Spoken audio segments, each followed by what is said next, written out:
Only Kannada. ಕನ್ನಡದಲ್ಲಿ ಮಾತ್ರ ಹಾಡೋಣ. ಆವೋ ತಮ್ಮ ಪುಸ್ತಕ ಬೈಬಲ್, ಆವೋ ತಮ್ಮ ಪುಸ್ತಕ ಬೈಬಲ್, ದಿನ ದಿನ ಓದುವೆ ಆತ್ಮಶುದ್ಧಿ ಹೊಂದುವೆ, ಆವೋ ತಮ್ಮ ಪುಸ್ತಕ ಬೈಬಲ್. ದಯಮಾಡಿ ಕೂತ್ಕೊಳ್ರಿ.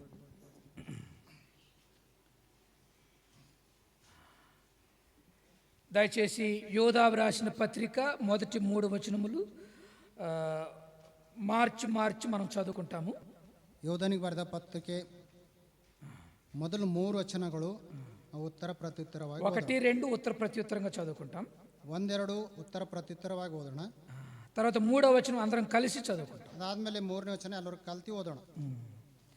సో గత 2-3 వారములుగా మనం ఈ విషయాల్ని చివరి వర్తమానంగా మనం చూస్తూ ఉన్నాం, ధ్యానిస్తూ ఉన్నాం.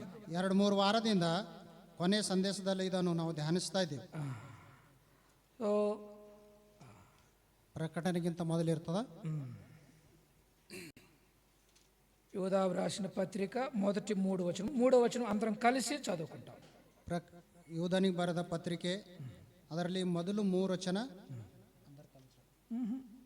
1, 2 మార్చి 1, 2 ನಾವು ಉತ್ತರ ಪ್ರತ್ಯುತ್ತರವಾಗಿ ಓದೋಣ. 3వ వచనం అందరం కలిసి చదువుకుంటాం. 3ನೇ ವಚನ ನಾವೆಲ್ಲರೂ ಕಲ್ತಿ ಓದೋಣ. చదవండి. యేసు క్రీస్తు దాసుడును యాకోబు సహోదరుడైన యోధ తండ్రి అయిన దేవుని యందు ప్రేమింపబడి యేసు క్రీస్తునందు భద్రం చేయబడి పిలువబడిన వారికి శుభమని చెప్పి వ్రాయున్నది. 2ನೇ ವಚನ ಎಲ್ಲರೂ ಓದ್ರಿ.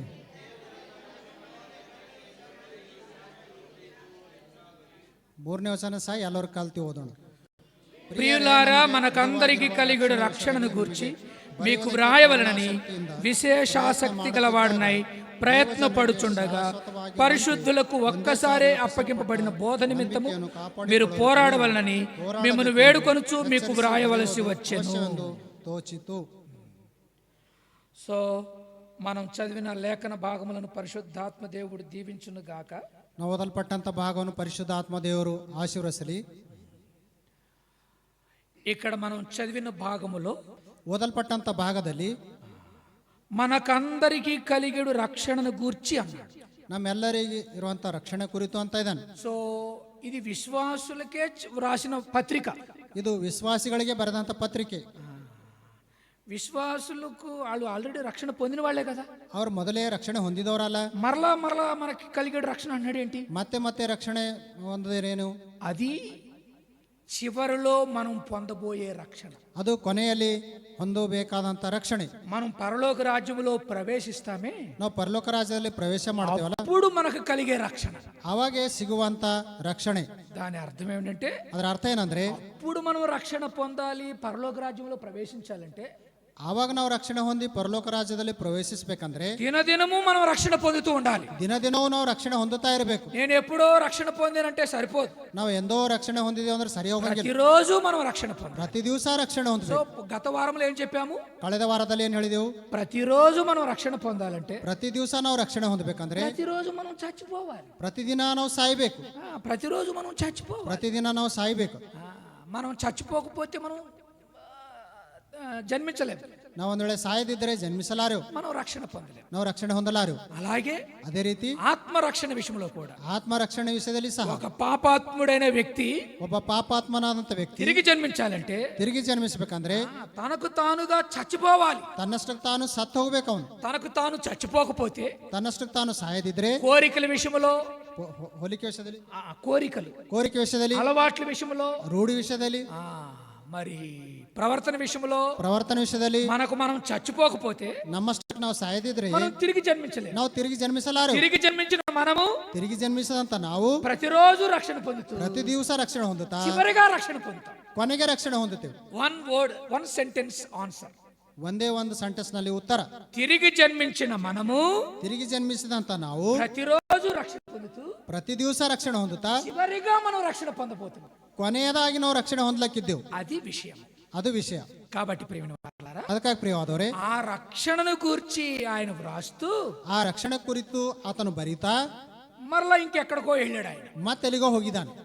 అంటే పరిశుద్ధాత్మ దేవుడే ఆయనని ఆ వైపుగా మళ్ళించాడు. ఆ పరిశుద్ధాత్మ దేవరే ఆ ರೀತಿ ಆತನಿಗೆ ತಿರುಗಿಸಿದ್ದಾನೆ. రక్షణను గురించి ఎన్నో విషయాలు ఆయన వ్రాయాలనుకున్నాడు. ರಕ್ಷಣೆ ವಿಷಯದಲ್ಲಿ ಎಷ್ಟೋ ವಿಷಯ ಬರಿಬೇಕಂದಿದ್ದಾನೆ. కానీ మరలా ఎక్కడికి వచ్చాడంటే ಮತ್ತೆಲ್ಲಿಗೆ ಬಂದಿದ್ದಾನಂದ್ರೆ విశ్వాసము నిమిత్తము పోరాడాలి అని చెబుతూ వస్తున్నాడు. ವಿಶ್ವಾಸ ನಿಮಿತ್ತ, ನಂಬಿಕೆ ನಿಮಿತ್ತ ನಾವು ಹೋರಾಡಬೇಕಂತ ಹೇಳ್ತಾ ಇದ್ದಾನೆ. కాబట్టి ఇక్కడ మనం గమనించాలి. ಮತ್ತೆ ನಾವು ಗಮನಿಸಬೇಕು, బోధ నిమిత్తం పోరాడాలని ఉంది కదా 3వ వచనంలో. 3ನೇ ವಚನದಲ್ಲಿ ಅಲ್ಲಿ ಬೋಧನೆ ವಿಷಯದಲ್ಲಿ ನೀವು పరిశుద్ధులకు ఒక్కసారే అప్పగింపబడిన బోధ అన్నాడు.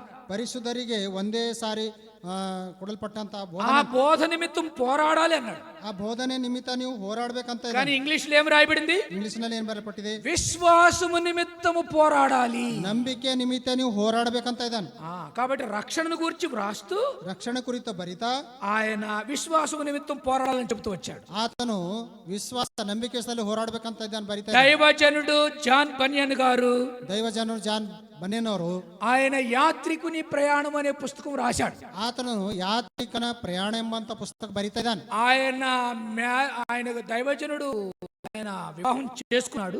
ఆ దైవ సేవకు మದುವೆ ಮಾಡಿಕೊಂಡಿದ್ದಾನೆ. వివాహం చేసుకున్న తరువాత, ಮದುವೆ ಆದ ನಂತರ అదే రోజు ఆయనను ಅದೇ ದಿವಸ ಆತನಿಗೆ ಜೈಲಿನಲ್ಲಿ ಹಾಕಿದ್ದಾರೆ. నో ఫస్ట్ నైట్, ಮೊದಲನೇ ರಾತ್ರಿ ఆయన వరకు అదే జైలు. ಆತನು ಸಾಯುವ ಮಟ್ಟಿಗೆ ಸೆರೆಮನೆಯಲ್ಲಿದ್ದ. అది ఆ విషయాన్ని నేను నారాయణ చాలా ఎమోషన్ తో చెప్పేవాడు. ಆ ವಿಷಯ ನಾನು ಎಷ್ಟು ಇಮೋಷನ್ ಹೇಳಿದಂತ. సంఘమంతా కూడా ఏడ్చేవాడు, ಸಭೆಯೆಲ್ಲ ಅಳುವಂತ. ఇక్కడ మనకి ఒక 100 మంది వరకు ఉన్నారు. ಇವಾಗ ಸುಮಾರಾಗಿ 100 ಜನ ಮಟ್ಟಿಗೆ ಇದ್ದಾರೆ. అక్కడ కొన్ని వందల మంది, ಅಲ್ಲಿ ಎಷ್ಟೋ 100 ಗಟ್ಟಲೆ. ఆ విషయాన్ని నేను చెప్పే విధానంలో చెబితే ಆ ವಿಷಯ ಹೇಳುವಂತ ವಿಧಾನದಲ್ಲಿ సంఘమంతా కూడా ఏడ్చేవాడు, ಸಭೆಯೆಲ್ಲ ಅಳುವಂತದ್ದು. ఆ దైవజనుడు దేవుని ప్రజలకు అంత సేవ చేశాడు. ಆ ದೈವ ಸೇವಕನು ದೇವರ ಪ್ರಜೆಗಳಿಗೆ ಅಷ್ಟು ಸೇವೆ ಮಾಡಿದ್ದಾನೆ. కాబట్టి వివాహం అయిన తరువాత అదే రోజు ఆయన జైల్లో పడ్డాడు. ಆ ಮದುವೆ ಆದಂತ ಅದೇ ದಿನದಲ್ಲಿ ಆತನಿಗೆ ಜೈಲಿನಲ್ಲಿ ఉత్తరాలు రాస్తూ ఉంది. ಆತನು ಅದನ್ನು ಉತ್ತರ ಬರಿತಾ ಇದ್ದಾನೆ. ఆయన అంటున్నాడు, ಆತನಂತ ಇದ್ದಾನೆ, నాకు ఇక్కడ జైల్లో చాలా బాగుంది, ಈ ಜೈಲಿನಲ್ಲಿ ಶರೆಮೇಲೆ ಚೆನ್ನಾಗಿದೆ, నేను ఇక్కడ ఒక పుస్తకం రాస్తున్నాను, ನಾನು ಇಲ್ಲಿ ಪುಸ್ತಕ ಬರಿತಾ ಇದ್ದೇನೆ అని ఏదో పుస్తకం ఆయన మొదలు పెట్టాడు. ಪುಸ್ತಕ దేవుడు దాన్ని ఆపేసి ಅದನ್ನು ನಿಲ್ಲಿಸಿ దేవుని ఆత్మ ద్వారా యాత్రిక ప్రయాణం అనే పుస్తకం రాశాడు. ఆయన ದೇವರ ಆತ್ಮ ಮೂಲಕ ಯಾತ್ರಿಕರ ಪ್ರಯಾಣ ಬರಿತಾ ಇದ್ದಾನೆ. కన్నడ ఉందో లేదో ಕನ್ನಡದಲ್ಲಿ ಇದೆಯೋ ಗೊತ್ತಿಲ್ಲ. పరిత గ్రంథం బైబిల్ తర్వాత ప్రపంచంలో ఎక్కువగా అమ్ముడు పోయిన పుస్తకము యాత్రికుని ప్రయాణం. ಬೈಬಲ್ ಬಿಟ್ಟು ಅದಾದ ನಂತರ ಹೆಚ್ಚಾಗಿ ಮಾರಲ್ಪಟ್ಟಂತ ಪುಸ್ತಕ ಯಾವುದಂದ್ರೆ ಯಾತ್ರಿಕನು ಅಥವಾ ಪ್ರಯಾಣಿಕನು. పేరు జాన్ బనియన్. ಆ ದೈವ ಸೇವಕರ ಹೆಸರು ಜಾನ್ ಬನಿಯನ್. దాని తర్వాత ఆయన ఇంకొక పుస్తకం రాశాడు. ಅದಾದ್ಮೇಲೆ ಇನ್ನೊಂದು ಪುಸ್ತಕ ಬರೆದಿದ್ದಾನೆ, పరిశుద్ధ పోరాటము. ಪರಿಶುದ್ಧ ಹೋರಾಟವು, పరిశుద్ధ పోరాటము, ಪರಿಶುದ್ಧ ಹೋರಾಟವು. ఈ 2 పుస్తకాలు రాశాడు. 2 ಪುಸ್ತಕ ಬರೆದಿದ್ದಾನೆ. బైబిల్ తర్వాత ఎక్కువగా అమ్ముడు పోయిన పుస్తకాలు అవి. ಬೈಬಲ್ ಆದ ನಂತರ ಹೆಚ್ಚಾಗಿ ಮಾರಲ್ಪಟ್ಟ ಪುಸ್ತಕ ಅವೇ. కన్నడలో ఉంటే మీరు సర్చింగ్ చేసి ఆ పుస్తకం ఒకటి తెప్పించుకోండి. ಕನ್ನಡದಲ್ಲಿ ಇದ್ರೆ ನೀವು ಅದನ್ನು ಸರ್ಚ್ ಮಾಡಿ క్రైస్తవ జీవితము అనే యాత్రలో మన ప్రయాణం ఎట్లా ఉంటుందో అక్కడ ఆయన అంతా కూడా చెప్పాడు. ಕ್ರೈಸ್ತಿಯ ಜೀವಿತದಲ್ಲಿ ನಮ್ಮ ಪ್ರಯಾಣ ಯಾತ್ರೆ ಯಾವ ರೀತಿ ಆ ಪುಸ್ತಕದಲ್ಲಿ ఏదో పుస్తకం ఆయన కూర్చున్న జైలులో ಯಾವುದೋ ಪುಸ್ತಕ ಬರೆಯುವಂತ ಜೈಲಿನ ಕುಂತಾಗ దేవుడు ఆయన యాత్రి ప్రయాణము అనే పుస్తకం రాయించాడు. ಆ ದೇವರ ಆತ್ಮನು ಯಾತ್ರಿಕನು ಪ್ರಯಾಣ ಎಂಬಂತ ಪುಸ್ತಕ ఆ పుస్తకము ప్రపంచంలో క్రైస్తవ్యాన్ని ఉజ్జీవపరిచింది. ಆ ಪುಸ್ತಕ ಪ್ರಪಂಚದ ಕ್ರೈಸ್ತವವನ್ನು ಉಜ್ಜೀವಡಿಸಿದೆ. కాబట్టి అదే ರೀತಿ ఇక్కడ మనం చూస్తున్న భాగములో ಇಲ್ಲಿ ನೋಡಲ್ಪಟ್ಟ ಭಾಗದಲ್ಲಿ యూదా రాసిన పత్రికలో మనం ఏం చూస్తున్నామంటే యూదానికి ಬರೆದ ಪತ್ರಿಕೆಯಲ್ಲಿ ನೋಡ್ತಾ ಇದ್ದೇವೆ ಅಂದ್ರೆ ఒక్కటే అధ్యాయం కలిగిన పుస్తకాలు ఎన్ని ఉన్నాయి? ಒಂದೇ ಅಧ್ಯಾಯದಿಂದ ಕೂಡಿದಂತ ಪುಸ್ತಕ ಎಷ್ಟಿವೆ? పాత నిబంధనలో ఓబద్య ఒకటే, ಹಳೆ ಒಡಂಬಡಿಕೆಯಲ್ಲಿ ಓಬದ್ಯ ಒಂದೇ. నేను ముందు నహూం ನಹೂಮ್ ಅಂತ ಹೇಳಿದ್ವಿ, అది ಸರಿಯಾದ. నహూములో 1, 2, 3 అధ్యాయాలు ఉన్నాయి, 2-3 అధ్యాయಗಳಿವೆ. కానీ ఒక్క అధ్యాయం కలిగిన పుస్తకం పాత నిబంధనలో ఒకటే. ಹಳೆ ಒಡಂಬಡಿಕೆಯಲ್ಲಿ ಒಂದು ಅಧ್ಯಾಯದಿಂದ ಓಬದ್ಯ ಒಂದೇ. ఓబద్య. రెండవదిగా కొత్త నిబంధనలో ಹೊಸ ಒಡಂಬಡಿಕೆಯಲ್ಲಿ అవి మీరు ఇంత ముందు కొన్ని చెప్పారు, ಕೆಲವು వాస్తవమే. ನಿಜಾನೇ. 2వ యోహాను, 2ನೇ ಯೋಹಾನ, 3వ యోహాను, 3ನೇ ಯೋಹಾನ, ఇంకా ఫిలెమోను, ಫಿಲೋಮೋನು, ఇంకా యూదా పత్రిక 4. పాత నిబంధనలో 1, ಹಳೆ ಒಡಂಬಡಿಕೆಯಲ್ಲಿ 1, క్రొత్త నిబంధనలో ಹೊಸ ಒಡಂಬಡಿಕೆಯಲ್ಲಿ 4. 4 ಒಂದೇ. తర్వాత ಅದಾದ್ಮೇಲೆ క్రొత్త నిబంధనలో యూదాలు 7 ఉన్నారు. ಹೊಸ ಒಡಂಬಡಿಕೆಯಲ್ಲಿ 7 ಜನ ಇದ್ದಾರೆ. 7 ఉన్నారు యూదాలు. ಯೂದರು జాగ్రత్తగా మనం వెళ్ళిపోతాం. ఇంకా చాలా విషయాలు మనం చూడాలి. ಅನೇಕ ವಿಷಯಗಳು నెంబర్ 1, మొట్టమొదటిగా ಮೊದಲನೇದಾಗಿ పూర్వీకుడైన యూదా. లూకాసు వార్త 3:33 ఉన్నాడు అక్కడ. ಲೂಕ ಸುವಾರ್ತೆ 3:33 ಇರ್ತಾನೆ ಬರ್ಕೋ. రెండవదిగా ಎರಡನೇದಾಗಿ గలిలయుడైన యూదా. ಗಲಿಲಾಯನಾದಂತ ಯೂದ. అపోస్తలుల కార్యములు 5:37. ಅಪೊಸ್ತಲ ಕೃತ್ಯಗಳು 37. మూడవదిగా ఇస్కరియోతు యూదా. ಇಸ್ಕರಿಯೋತ ಯೂದ మన సహోదరుడు, మన ప్రియ సహోదరుడు ನಮ್ಮ ಪ್ರಿಯ ಸಹೋದರ. ఇస్కరియోతు యూదా. ಇಸ್ಕರಿಯೋತ యోహాను సువార్త 6:64. ಯೋಹಾನ ಸುವಾರ್ತೆ 6:64. 4. ನಾಲ್ಕನೇದು దమస్కు వాడైన యూదా. అపోస్తలుల కార్యములు 9. ಅಪೊಸ್ತಲ ಕೃತ್ಯಗಳು 9:10. ఐదవదిగా ಐದನೇದಾಗಿ సహోదరులలో ముఖ్యుడు ప్రవక్త. ಸಹೋದರಲ್ಲಿ ಮುಖ್ಯನು ಪ್ರವಾದಿ. అపోస్తలుల కార్యములు 15:22. ಅಪೊಸ್ತಲ ಕೃತ್ಯಗಳು 15:22. ఆరవదిగా ಆರನೇದು అపోస్తలుడే ಅಪೊಸ್ತಲನೇ యూదా. ಯೋಧ. లూకాసు వార్త 6:16. ಲೂಕ ಸುವಾರ್ತೆ 6:16. యోహాను సువార్త 14:22. ಯೋಹಾನ ಸುವಾರ್ತೆ 14:22. అపోస్తలుల కార్యములు 1:13. ಅಪೊಸ್ತಲ ಕೃತ್ಯಗಳು 1:13. 6. ಆರನೇದು ఏడవదిగా ಏಳನೇದಾಗಿ యేసు ప్రభు తమ్ముడైనటువంటి యూదా. ಯೇಸು ಕ್ರಿಸ್ತನು ತಮ್ಮನಾದಂತ ಯೋಧ. మత్తయి సువార్త 13:55. ಮತ್ತೆ ಸುವಾರ್ತೆ 13:55. మార్కు సువార్త 6:3. ಮಾರ್ಕ್ ಸುವಾರ್ತೆ 6:3. కాబట్టి ఈ యూదా ఆ యూదాయే. ಈ ಯೂದ ಈ ಪತ್ರಿಕೆ ಬರೆದವಂತವನು ಯಾರಂದ್ರೆ ಯೇಸು ಕ್ರಿಸ್ತನ ತಮ್ಮನಾದಂತ ಯೂದನೇ. కాబట్టి యేసు క్రీస్తు ప్రభు వారు ఆయన జన్మించిన తరువాత ಯೇಸು ಕ್ರಿಸ್ತನವರು ಜನ್ಮಿಸಿದ ಮೇಲೆ మరియకు 4 సహోదరులు కలిగారు. ಮತ್ತೆ 4 ಸಹೋದರ ಹುಟ್ಟಿದ್ದಾರೆ. ఆ తర్వాత 2 సోదరీమణులు. 2 ಸಹೋದರಿಯರು. ఆ 4 సోదరులు ఎవరు? ಆ 4 ಜನ ಸಹೋದರ ಯಾರು? ఎవరెవరు వాళ్ళు? ಯಾರ್ಯಾರು? యాకోబు, ಯಾಕೋಬ, యూదా, ಯೋಧ, తర్వాత సీమోను, ಸೀಮೋನು, ఇంకొక ఆయన ಇನ್ನೊಬ್ಬತನು యోసేపు. యోసేಫ್ ఆయన ఒక యోసేపు. 4. ಆತೊಬ್ಬ ಯೋಸೇಫ್. 4 ಜನ. కాబట్టి ಅದಕ್ಕಾಗಿ అదే ఉంటే మరలా మనం చూద్దాం. ಅದೇನಾದ್ರೂ 4 సహోదరులు 4 ಜನ ಸಹೋದರ ಇದ್ದಾರೆ. అయితే ಆದ್ರೆ ఈయన రాస్తూ ఉన్నప్పుడు ಈತನ ಬರೀತಾ ಇರುವಾಗ ఆయన ఏమని రాశాడు? ಮೊಟ್ಟಮೊದಲನೇದಾಗಿ ಏನಂತ ఇప్పుడు ಬರ್ದಿದ್ದಾನೆ? మీకు ఈ 7 యూదాల యొక్క అడ్రస్ మనకు దొరికింది కదా. 7 ಜನ ಯೋಧರ ಒಂದು ಅಡ್ರೆಸ್ ಸಿಕ್ಕಿದೆ. మీరు వాటిని ఖాళీ సమయంలో ఇంటికి వెళ్ళినప్పుడు వాటిని స్టడీ చేయండి. ಮನೆಗೆ ಹೋದ್ಮೇಲೆ ಖಾಲಿ ಸಮಯದಲ್ಲಿ ಅದನ್ನು ಓದ್ರಿ, ಸ್ಟಡಿ ಮಾಡಿ. కాబట్టి ఆ 4 సహోదరులు ఎవరు ఒకసారి చూడండి. ಆ 4 ಸಹೋದರರು ಯಾರು ಒಂದ್ಸರಿ ನೋಡಿ. మార్క్స్ వార్త 6:3 చూడండి. మనకు కన్ఫ్యూజన్ ఉండదు కదా. ಕನ್ಫ್ಯೂಷನ್ ಇರಲ್ಲ. ಮಾರ್ಕ್ಸ್ ఆన్ రికార్డ్ చెప్తున్నప్పుడు మనం ప్రతి ఒక్కటి ఆక్యురేట్ ఉండాలి. ಆನ್ ರೆಕಾರ್ಡ್ ಹೇಳುವಾಗ ಅದು ಸರಿಯಾದಲ್ಲಿ మార్క్స్ 6:3 ಮಾರ್ಕ್ಸ್ ವಾರ್ತೆ 6ನೇ ಅಧ್ಯಾಯ 3ನೇ ವಚನ చూడండి. చేసి ನೋಡ್ರಿ, ಇದೆ ನೋಡಿ. 6ನೇ ಅಧ್ಯಾಯ 3ನೇ ವಚನ. ಇವನು ಆ ಬಡಿಗೆನಲ್ಲವೇ? ಇವನು ಮರಿಯಳ ಮಗನಲ್ಲವೇ? ಯಾಕೋಬ, ಯೇಸೆ, ಯೋಧ, ಸೀಮೋನ್. యోసేపు కాదు, యోసే. ಯೋಸೆ. ఇప్పుడు క్లియర్? ಇವಾಗ ಕ್ಲಿಯರ್ ಆಯ್ತಲ್ಲ సిస్టర్స్, ಸಹೋದರಿಯರು? ಹೇಳ್ರಿ ఏం బేటా, క్లియరా? ಈ ಕ್ಲಿಯರ್ ಆಯ್ತು. 4 ಜನ. యోసేపు కాదు, యోసే. ಯೋಸೆ. yes. ఇప్పుడు చెప్పండి, సహోదరులు ఎవరు? 4 ಜನ ಸಹೋದರರು ಯಾರು?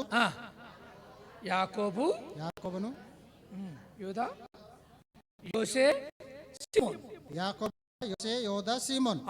యాకోబు కూడా ముఖ్యమైనవాడు. ಯಾಕೋಬಾದತನು ఆయన మంచి ప్రార్థనాపరుడు అంట. ಒಳ್ಳೆ ಪ್ರಾರ್ಥನಾ ಪರನಂತೆ. ఒంటె మోకాలు కలిగిన వాడంట.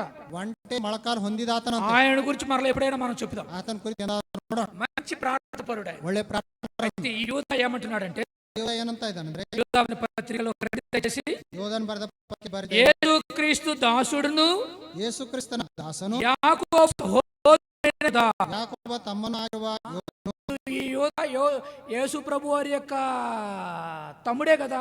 ಈಗ ಈ ಹೇಳ್ರಿ, ಯೇಸು ಕ್ರಿಸ್ತನ ತಮ್ಮನೇ ಅಲ್ಲ ಯೋಧನು. మరి యేసుక్రీస్తు ప్రభు తమ్ముడు అని చెప్పుకోవచ్చు కదా. ಆತನ ಹೇಳ್ಕೋಬಹುದಲ್ಲ, ನಾನು ಯೇಸು ಕ್ರಿಸ್ತನ ತಮ್ಮನಂತ. చెప్పాడైనా? ಆತನ ಏನ್ ಹೇಳ್ತಾ ಇದ್ದಾನೆ? యేసుక్రీస్తు దాసుడును అన్నాడు. ಯೇಸು ಕ್ರಿಸ್ತನ ದಾಸನು ಅಂತ ಇದ್ದಾನೆ. యాకోబు సహోదరుడు అన్నాడు. ಯಾಕೋಬನ ತಮ್ಮನು ಅಂತ ಇದ್ದಾನೆ. యాకోబు యొక్క తమ్ముడిని యోధాని నేను గాని ಯಾಕೋಬನ ತಮ್ಮನು ಯೂದ ಅಂತ ಅಲ್ಲ ಆದ್ರೆ యేసు ప్రభు వారికి తమ్ముడు అని చెబుతలేదు అక్కడ. ಆದ್ರೆ ಯೇಸು ಕ್ರಿಸ್ತನಿಗೆ ತಮ್ಮನು ಅಂತ ಹೇಳ್ತಾ ಇಲ್ಲ, యేసు క్రీస్తు దాసుడును అంటున్నాడు. ಯೇಸು ಕ್ರಿಸ್ತನ ದಾಸನು ಅಂತ ಇದ್ದಾನೆ. అంటే తను తాను ఎంత తగ్గించుకున్నాడో చూడండి. ಅಂದ್ರೆ ತನ್ನಷ್ಟು ತಾನು ಎಷ್ಟು ತಗ್ಗಿಸ್ಕೊಳ್ತಾ ಇದ್ದಾನೆ ನೋಡಿ. ఎంతో దీనుడిగా తగ్గించుకుని చెప్తున్నాడు. ಎಷ್ಟೋ ದೀನನಾಗಿ ತಗ್ಗಿಸ್ಕೊಂಡು ಹೇಳ್ತಾ ಇದ್ದಾನೆ. కాబట్టి పేరు ప్రఖ్యాతులు కోరువాడు కాడు యూదా. ಹೆಸರು ಪ್ರಖ್ಯಾತಿ ಕೋರುವಂತವನಲ್ಲ ಇವನು. పేరు ప్రఖ్యాతులు తాను కోరుకోవడంలే. ಹೆಸರು ಪ್ರಖ್ಯಾತಿ ಆತನು ಕೋರ್ಕೊಳ್ತಾ ಇಲ್ಲ. మేము ఒకసారి కొత్తూరులో నేను సేవ చేస్తున్నప్పుడు మేము సువార్తకి వెళ్ళి వస్తున్నాం. ಕೊತ್ತೂರಿನಲ್ಲಿ ಸುವಾರ್ತೆಗೆ ಹೋಗುವಾಗ అంతకుముందు ఒక సంఘటన జరిగింది. ಅದಕ್ಕಿಂತ ಮೊದಲು ಒಂದು ಸಂಘಟನೆ ನಡೆದಿದೆ. జహీరాబాద్ లో ఉన్న పలానా ఏడి నరసింహలన్న మా బంధువేనన్నా. ಫಲಾನಿ ಜೈರಾಬಾದ್ನಲ್ಲಿ ಇರುವಂತ ಎಡಿ ನರಸಿಂಹ ಅವರು ನಮ್ಮ ಬಂಧುನೇ ಅಣ್ಣ. ఆయన ఎలక్ట్రికల్ డిపార్ట్మెంట్ లో చాలా ఉన్నతమైన స్థాయిలో ఉన్నాడు. ಎಲೆಕ್ಟ್ರಿಕಲ್ ಡಿಪಾರ್ಟ್ಮೆಂಟ್ ನಲ್ಲಿ ಎಷ್ಟು ಉನ್ನತ ಒಂದು ಸ್ಥಾನದಲ್ಲಿ ಇದ್ದಾನೆ. ఆయన గురించి ఒక విశ్వాసి చెప్తాడు. ಆತನ ಕುರಿತು ಒಬ್ಬ ವಿಶ್ವಾಸಿ ಹೇಳ್ತಾನೆ, ఆయన మా బంధువన్నా అంటాడు. ಆತ ನಮ್ಮ ಬಂಧು ಅಣ್ಣ ಅಂತ ಹೇಳ್ತಾನೆ. ఎట్లా మీకు బంధువు అని అడిగాను. ಯಾವ ರೀತಿ ನಿಮ್ ಬಂಧು ಅಂತ ಕೇಳಿದೆನೆ. అంటే అప్పుడు మా అమ్మ వాళ్ళ తమ్ముడు కొడుకు అని ఇంత పెద్ద చిట్టా చెప్పా. ಆತ ನಮ್ಮ ತಾಯಿಯಿಂದ ಅವ್ರ ತಮ್ಮಂದು ಮಗನು ಅಂತ ಏನೋ ಉದ್ದವಾಗಿ ಹೇಳಿದಾನೆ. ఇప్పుడు ఇంకొక సుట్టారికం చెప్తా చూడు. ಇನ್ನೊಂದು ವಿಧಾನದಲ್ಲಿ ಹೇಳ್ತೇನೆ. నేలకల్లో మేము సువార్త చేసి వెళుతున్నాం. ನೆರಕಲ್ನಲ್ಲಿ ಸುವಾರ್ತೆ ಮಾಡಿ ఆటో ఒక చోట ఆపాం. ಆಟೋ ಒಂದ್ ಕಡೆ ನಿಲ್ಲಿಸಿದೆ. అప్పుడు ఒక ఆయన వచ్చి అడుక్కుంటా ఉన్నాడు. ಆತನೊಬ್ಬ ಬೇಡ್ಕೊಳ್ತಾ ಇದ್ದಾನೆ. మన బ్రదర్ దగ్గరికి వచ్చి అడుక్కుంటున్నాడు. ನಮ್ಮ ಸಹೋದರರ ಹತ್ರ ಬಂದು ఏమంటాడంటే ಆತನ ಏನಂತ ಹೋಗ್ ఆడు మరలా వస్తున్నాడు. ಮತ್ ಬರ್ತಾ ಇದ್ದಾನೆ. ಏನಾರ ಇದ್ರು ಕೊಡಪ್ಪ ಅಂತ నేను అప్పుడు నేను అడిగిన, ನಾನು ಕೇಳ್ದೇನೆ. ఆయన నిన్ను ఒరి అన్నాడేంటి ಅರೆ ಅಂದಾನೇನು అంటే అప్పుడు చెప్తున్నాడు. ಅವಾಗ ಹೇಳ್ತಾ ಇದ್ದಾನೆ, ఆయన ఎవరు అన్నాడు. ಅವ್ರು ಯಾರೋ ಅಣ್ಣ. అప్పుడు పక్క ఆయన ఏం చెప్పినట్టే, ಪಕ್ಕದವನು ಏನ್ ఆయన ఎవరో కాదన్నా, ಅವ್ರು ಯಾರಲ್ಲ ಅಣ್ಣ, ಇವ್ರು ಸ್ವಂತ ಬಂಧುನೇ. సొంత చుట్టమనే అన్నాడు. ಸ್ವಂತ ಬಂಧುಗೆ ಹೋಗ ಅಂತ ఎంతో దూరపు చుట్టాన్ని ಎಷ್ಟೋ ದೂರ ಇದ್ದಂತ ಆ ಬಂಧುವನ್ನ మా బంధువే ನಮ್ ಬಂಧುನೇ ಅಂತ ಹೇಳ್ಕೊಳ್ತಾರೆ. మీరు చెప్పండి, మీరు చెప్పగలరు. ಈಗ ನೀವು ಹೇಳ್ಬೋದು, ಹೇಳ್ರಿ. ఇప్పుడు మీరు చెప్పండి, ಈಗ ನೀವು ಹೇಳ್ರಿ. అసలు చుట్టం కానివాడేమో నా చుట్టం అంటున్నాడు. ಆ ಬಂಧು ಇಲ್ಲದವನಿಗೇನೋ ಅವನು ಬಂಧು ಅಂತ ಇದ್ದಾನೆ. అసలు చుట్టమనేమన్నాడు, ಅಸಲಾದವನಿಗೆ ಹೋಗೋ ಅಂತ ಇದೆ. దాని అర్థం ఏంటి? ಅದರ ಅರ್ಥ ಏನು? ఆయన గొప్ప స్థానంలో ఉన్నాడు. ಆತನ ದೊಡ್ಡ ಸ್ಥಾನದಲ್ಲಿ ಇದ್ದಾನೆ. ఈయనేమో అడుక్కు తింటున్నాడు. ಇವ ಏನೋ ಬೇಡ್ಕೊಂಡು ತಿಂತ ಇದ್ದಾನೆ. అట్లా ఉంటే మన చుట్టారికారు. ನಮ್ಮ ಒಂದು ಬಂಧುತ್ವ ಆ ರೀತಿ ಇರ್ತದೆ. అయితే యూదా అట్లా చేస్తాడు. ಆದ್ರೆ ಯೂದನ ಆ ರೀತಿ ಮಾಡ್ತಾ ಇಲ್ಲ. యేసు క్రీస్తు దాసుడును, ಯೇಸು ಕ್ರಿಸ್ತನ ದಾಸನು. హెబ్రోన్లో ఉన్న జోసెఫ్ కురియన్ గారు ఏమంటారంటే, ಹೆಬ್ರೋನ್‌ನಲ್ಲಿರುವಂತ ಜೋಸೆಫ್ ಕುರಿಯನ್ ಅಂಕಲ್ ಅವರು ಏನಂತಾರಂದ್ರೆ, మేము ప్రభువుకు దాసులం, ನಾವು ಕರ್ತನಿಗೆ ದಾಸರು, మీకు కూడా మేము దాసులం. ನಿಮಗ್ ಸಹ ನಾವು ದಾಸರೇ. అదే అపోస్తలుడు పౌలు గారు కూడా ఉపయోగించిన మాట. ಅದೇ ಅಪೊಸ್ತಲ ಪೌಲನು ಸಹ ಮಾತು నేను క్రీస్తు దాసుడను, ನಾನು ಕ್ರಿಸ್ತೇಸನ ದಾಸನು, మీకు దాసుడు. ನಿಮಗ್ ಸಹ ದಾಸನು, మీకు దాసుడు. ನಿಮಗ್ ಸಹ ದಾಸನು. కాబట్టి మీకు సేవ చేయడం కోసమే మేము. ನಿಮಗ್ ಸೇವೆ ಮಾಡೋದಕ್ಕೋಸ್ಕರ ನಾನು. కాబట్టి మనం ఏం చేయాలి? ಅದಕ್ಕೋಸ್ಕರ ನಾವೇನ್ ಮಾಡ್ಬೇಕು? ఏం చేయాలి? ಏನ್ ಮಾಡ್ಬೇಕು? ఇష్టానుసారంగా మాట్లాడాలనా? ಇಷ್ಟಾನುಸಾರ ಮಾತಾಡ್ಬೇಕಾ? ఆగమాగం మాట్లాడాలనా? ಏನೋ ಆಗಮಾಗ ಮಾತಾಡ್ಬೇಕಾ? దేవుని ఎదురు నుంచి పంపబడిన వాడండి, ದೇವರಿಂದ ಕಳಿಸಲ್ಪಟ್ಟವನ್ರಿ. నేను రాకమునుపు ఇక్కడ ఇద్దరిని పోస్టింగ్ చేశారు. ನಾನು ಬರೋಕ್ಕಿಂತ ಮೊದಲು ಇಬ್ಬರಿಗೆ ಪೋಸ್ಟಿಂಗ್ ಮಾಡಿದ್ದಾರೆ. వాళ్ళు మోస్ట్ జూనియర్స్. ಅವರೆಷ್ಟೋ ಜೂನಿಯರ್ಸ್. 13 ఏళ్ళ నుంచి 15 ఏళ్ళ నుంచి వచ్చిన వాళ్ళంతా మోస్ట్ జూనియర్లే. 13, 16, 15 ವರ್ಷದಿಂದ ಬಂದಂತವರೆಲ್ಲ ಜೂನಿಯರ್. అయితే నాకంటే ముందు ఇక్కడ పోస్టింగ్ చేసిన వాళ్ళు కూడా మోస్ట్ జూనియర్లే. నాకిಂತ ಮೊದಲು ಇಲ್ಲಿಗೆ ಪೋಸ್ಟಿಂಗ್ ಮಾಡಿದವರಿಗೆ ಸಹ ಅವರು ಮೋಸ್ಟ್ ಜೂನಿಯರೇ. వాళ్ళే ఇక్కడికి రావడానికి ఇష్టపడలేదు. ಅವರೇ ಇಲ್ಲಿಗೆ ಬರೋದಕ್ಕೆ ಇಷ್ಟಪಡಲಿಲ್ಲ. వాళ్ళే నాకు ఫోన్ చేశారు, లేకపోతే నాకు తెలిసేది కాదు. ಅವರೇ ನಂಗೆ ಫೋನ್ ಮಾಡಿ ಹೇಳ್ಯಾರ, అన్న మేమే పోతలేదు అక్కడికి. ಅಣ್ಣ ನಾವೇ ಅಲ್ಲಿಗೆ ಹೋಗ್ತಾ ಇಲ್ಲ, నువ్వెందుకు పోతావు? ನೀನ್ ಯಾಕೆ ಹೋಗ್ತಿ? నేను అడిగిన మీరు ఎందుకు పోలేదన్నాడు. ನಾನು ಕೇಳಿದೆ, ನೀವ್ ಯಾಕೆ ಹೋಗ್ತಾ ಇಲ್ಲ? అక్కడ ఏమీ లేదన్నా. ಅಣ್ಣ ಅಲ್ಲಿ ಏನಿಲ್ಲ ಅಣ್ಣ, అక్కడ ఏమీ లేదు. ಅಲ್ಲಿ ಏನಿಲ್ಲ. ಜನರು ಇಲ್ಲ, ಜನ ಇಲ್ಲ, ಪೈಸಾ ಇಲ್ಲ, ಹಣ ಇಲ್ಲ. ಜನರೆಲ್ಲರೂ ಹೋಗಿರಿ, ಜನರೆಲ್ಲ ಹೋಗ್ಯಾರ. ಹೋಗಿರಿ, ಅವ್ರು ಹೋಗ್ಯಾರ.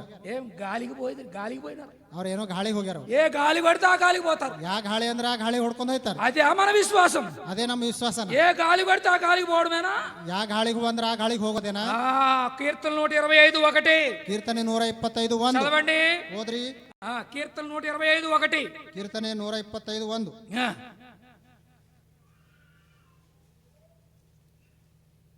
ఇంతసేపా?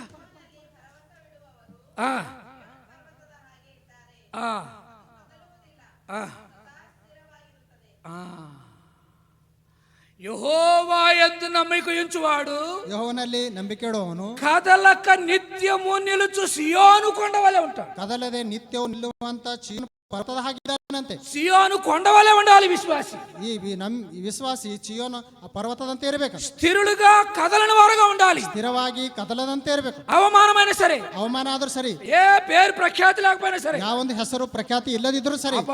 దైవజనుడు కీర్తనకారుడు ఏమన్నాడు? ದೈವ ಸೇವಕ ಕೀರ್ತನೆಗಾರನ ಏನಂತ? కీర్తనలు 84:10 చదవండి. ಕೀರ್ತನೆ 84:10 ಓದ್ರಿ. భక్తిహీనుల గుడారంలో నివసించుట కంటే, ಭಕ್ತಿಹೀನರ ಗುಡಾರದಲ್ಲಿ ನಿವಾಸ ಮಾಡೋದಕ್ಕಿಂತ, భక్తిహీనుల గుడారంలో నివసించుట కంటే, ಭಕ್ತಿಹೀನರ ಗುಡಾರದಲ್ಲಿ ನಿವಾಸ ಮಾಡೋದಕ್ಕಿಂತ నా దేవుని మందిర ద్వారము నొద్ద నుండుట నాకు ఇష్టము. ನನ್ನ ದೇವರ ಆಲಯದ ಬಾಗಿಲನ್ನು ಕಾಯ್ದುಕೊಂಡಿರೋದೇ ಲೇಸು. నిజామాబాద్ జిల్లా బోధనలో నేను సేవ చేసేటప్పుడు ನಿಜಾಮಾಬಾದ್ ಜಿಲ್ಲೆ ಬೋಧನ್ನಲ್ಲಿ ನಾ ಸೇವೆ ಮಾಡುವಾಗ అక్కడ చాలా పెద్ద షుగర్ ఫ్యాక్టరీ ఉంది. ಅಲ್ಲಿ ದೊಡ್ಡ ಒಂದು ಶುಗರ್ ಫ್ಯಾಕ್ಟರಿ ಕಾರ್ಖಾನೆ ಇದೆ. అక్కడ ఇద్దరు జిఎంలు హెబ్రోన్ బిలీవర్సే. ಅಲ್ಲಿ ಇಬ್ಬರು ಜನರಲ್ ಮ್ಯಾನೇಜರ್ ಅವರು ಹೆಬ್ರೋನ್ ವಿಶ್ವಾಸಿನಿ. ఒక ఆయన అడ్మినిస్ట్రేషన్, ఇంకొక ఆయన టెక్నికల్. ಒಬ್ಬ ಅಡ್ಮಿನಿಸ್ಟ್ರೇಟಿವ್ ನೋಡ್ಕೊಳ್ಳೋವಂತ, ನೀನು ಟೆಕ್ನಿಕಲ್ ನೋಡ್ಕೊಳ್ಳೋ. చాలా ప్యూర్ బిలీవర్స్. ಅವ್ರು ಎಷ್ಟೋ ಪ್ಯೂರ್ ಬಿಲೀವರ್ಸ್. కంపెనీలో ఎన్నో వెహికల్స్ ఉన్నాయి వాళ్ళ చేతిలో. ಆ ಕಂಪನಿಯಲ್ಲಿ ಅವರ ಕೈಯಲ್ಲಿ ಎಷ್ಟೋ ವಾಹನಗಳಿವೆ. కంపెనీ వెహికల్ వాళ్ళు యూజ్ చేసేవాళ్ళు కాదు. మందిరానికి వచ్చేటప్పుడు, ಮಂದಿರಕ್ಕೆ ಬರುವಾಗ ಮಾತ್ರ ಆ ಕಂಪನಿ ವೆಹಿಕಲ್ ಅವ್ರು ಯೂಸ್ ಮಾಡುವಂತಾರಲ್ಲ. ఫ్యామిలీస్ తో చక్కగా నడుచుకుంటూ వచ్చేవాళ్ళు. ಅವ್ರ ಫ್ಯಾಮಿಲಿಯಿಂದ ಚೆನ್ನಾಗಿ ನಡ್ಕೊಂಡು ಬರುವಂತ. వాళ్ళు ఏమనేవాళ్ళంటే, ಅವ್ರು ಏನನ್ನೋರು ಅಂದ್ರೆ, చెప్పులు స్టాండ్ డ్యూటీ చేస్తామన్నా. ಅಣ್ಣ ನಾವು ಚಪ್ಪಲ್ ಸ್ಟ್ಯಾಂಡ್ ಡ್ಯೂಟಿ ಮಾಡ್ತೀವಣ್ಣ. అన్న నేను మీకు ఎట్లా చెప్పాలి చెప్పులు స్టాండ్ డ్యూటీ? ಅಣ್ಣ ನಾವು ನಿಮ್ಗೆ ಹೆಂಗ್ ಹೇಳ್ಬೇಕು ಚಪ್ಪಲ್ ಸ್ಟ್ಯಾಂಡ್? పెద్ద ఆఫీసర్, ಅವ್ರು ದೊಡ್ಡ ಆಫೀಸರ್. వాళ్ళ ఛాంబర్ లోకి నేను ఎప్పుడన్నా వాళ్ళ విజిట్ చేయాలంటే, ಅವ್ರ ಚಂಬರ್ ಹತ್ರ ಅವ್ರಿಗೆ ನಾವು ವಿಸಿಟ್ ಮಾಡ್ಬೇಕಂದ್ರೆ 5-6 సెక్యూరిటీలను దాటుకుంటూ నేను వెళ్ళాలి. 5-6 ಸೆಕ್ಯೂರಿಟಿಗಳನ್ನು ದಾಟ್ಕೊಂಡು ನಾವು ಹೋಗ್ಬೇಕು. ఒక రోజు నన్ను ఆపేసేస్తే, ಒಂದ್ ದಿವಸ ನಿಲ್ಲಿಸುವಾಗ ఆయన వచ్చి, ಆತನ ಬಂದು, ఆ జిఎం గారు వచ్చి ಆ ಜನರಲ್ ಮ್ಯಾನೇಜರ್ ಆತ సెక్యూరిటీలకు అందరికి చెప్పారు, ಸೆಕ್ಯೂರಿಟಿಗೆ ಎಲ್ಲ ಹೇಳಿದ್ರು, అన్న దయచేసి బ్రదర్ ఎప్పుడన్నా. ఆ బ్రదర్ కూడా సెక్యూరిటీని అన్న అని పిలిచాడు. ಆ ಬ್ರದರ್ ಅಂದ್ರೆ ಆ ಸೆಕ್ಯೂರಿಟಿಗೆ ಸಹ ಅಣ್ಣ ಅಂತ ಕರೆದಿದ್ದಾನೆ. అది నిజమైన విశ్వాసి యొక్క లక్షణం. ಅದು ನಿಜವಾದ ಒಂದು ವಿಶ್ವಾಸಿಯ ಒಂದು ಲಕ್ಷಣ. 4th class employee. ಆತನು 4ನೇ ಕ್ಲಾಸ್ ಇರುವಂತ ఈయన జిఎం. ಈತನು ಜಿಎಂ. కానీ ఏమన్నాడు? ಆತನ ಏನಂತ ಇದ್ದಾನೆ, అన్న బ్రదర్ ఎప్పుడు వచ్చినా మీరు ఏం అడగొద్దు, ఆయన డైరెక్ట్ పంపించండి అని చెప్పాడు. ಅಣ್ಣ ಈ ಸಹೋದರ ಬಂದರು, ನೀನು ಡೈರೆಕ್ಟ್ ಆಗಿ ಕಳಿಸಿ, ಅವ್ರಿಗೆ ಏನು ಅನ್ಬೇಡ ಅಂದಿದ್ದಾನೆ. అప్పుడు నేను అన్నాను, ನಾನು అందేను, అన్న మీరు ఇంత పెద్ద ఆఫీసరు, మీకు చెప్పులు స్టాండ్ డ్యూటీ నేను ఎట్లా చెప్పాలి?